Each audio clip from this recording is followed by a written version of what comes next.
UP में उपचुनाव के लिए प्रत्याशियों की घोषणा के बाद राजनीतिक दलों में वार पलटवार भी तेज हो गया है और चुनाव मानो जैसे पोस्टर वॉर में बदल गया। समाजवादी पार्टी के 27 के सत्ताधीश अखिलेश पर पलटवार करते हुए निषाद पार्टी ने कैबिनेट मंत्री डॉक्टर संजय निषाद को 27 का खेवनहार बताते हुए लखनऊ में 5 कालिदास मार्ग और भाजपा मुख्यालय के पास पोस्टर लगाए। इससे सियासत गर्मा गई। इस पर निषाद पार्टी के प्रवक्ता और सचिव अजय सिंह का कहना है कि 2027 में निषाद पार्टी ही यूपी में एनडीए की खेवनहार बनेगी। वहीं खुद संजय निषाद ने कहा है कि इस तरह के पोस्टर पार्टी के लोगों ने लगाए हैं। हमारे समर्थकों ने लगाया होगा और आपने देखा होगा कि समर्थक की पार्टी को खड़ा बड़ा करते हैं।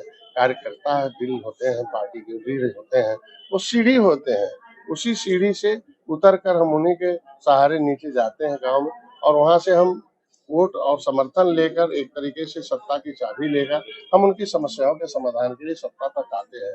तो कार्यकर्ताओं के सहारे अगर हम दिल्ली तक जा चुके हैं, प्रधानमंत्री, गृह मंत्री, राष्ट्रीय अध्यक्ष, तो कार्यकर्ता ही तो हमारे पार्टी के मालिक है।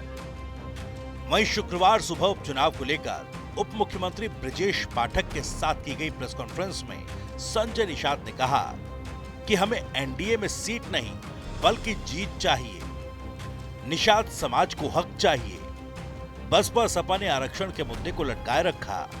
हम देश और समाज के हित में सीटों की दावेदारी नहीं करते हैं कि हमारे इस आरक्षण के मुद्दे पर पहल होगा, बैठक होगी दीपावली बाद। दूसरा, हमारे लोगों पर मुकदमे थे, हमारे लोगों का समायोजन है। जीत के लिए जितना भी हो सकता है हम खुले मन से भारतीय जनता पार्टी का समर्थन करते हैं। हमारे एक एक कार्यकर्ताओं की कोर कमेटी की बैठक हुई है कि नहीं, हम भारतीय जनता पार्टी को जिताने के लिए और जो भी प्रत्याशी एनडीए का है वो हम भारतीय जनता पार्टी कमल नहीं है बल्कि उसमें भोजन भरी थाली भी है। ये देखकर हमारे लोग, हमारे कार्यकर्ता वोट दबाएंगे और अपनी समस्याओं का समाधान कराएंगे और देश में एक अलग से एक उत्तर प्रदेश जो पहचान है, उत्तर प्रदेश सर्वोत्तम प्रदेश बने, इसके लिए हम लोग आए हैं। हमारे मिशन का कार्य है। तो उधर दिल्ली से सटे गौतम बुद्ध नगर में बीजेपी युवा मोर्चा के नेता ऋषभ राज शर्मा ने हाल ही में दिए गए सीएम योगी के भाषण कटेंगे तो बटेंगे नारे वाली होर्डिंग लगवाकर सुर्खियां बटोरनी शुरू कर दी। ग्रेटर नोएडा के विभिन्न चौराहों पर होर्डिंग लगे हुए हैं जिसमें योगी आदित्यनाथ की तस्वीर के साथ बटेंगे तो कटेंगे का स्लोगन लिखा है। साथ ही होर्डिंग लगाने वाले भाजपा युवा मोर्चा के नेता ऋषभ राज शर्मा की तस्वीर भी लगी है। इससे पहले बुधवार लखनऊ में जगह जगह लगाए गए सपा के पोस्टर्स पर अखिलेश यादव को 27 का सत्ताधीश बताया गया था। पोस्टर पर लिखा हुआ था 24 में जनता का आशीष। दीवारों पर लिखा है कौन होगा 27 का सत्ताधीश।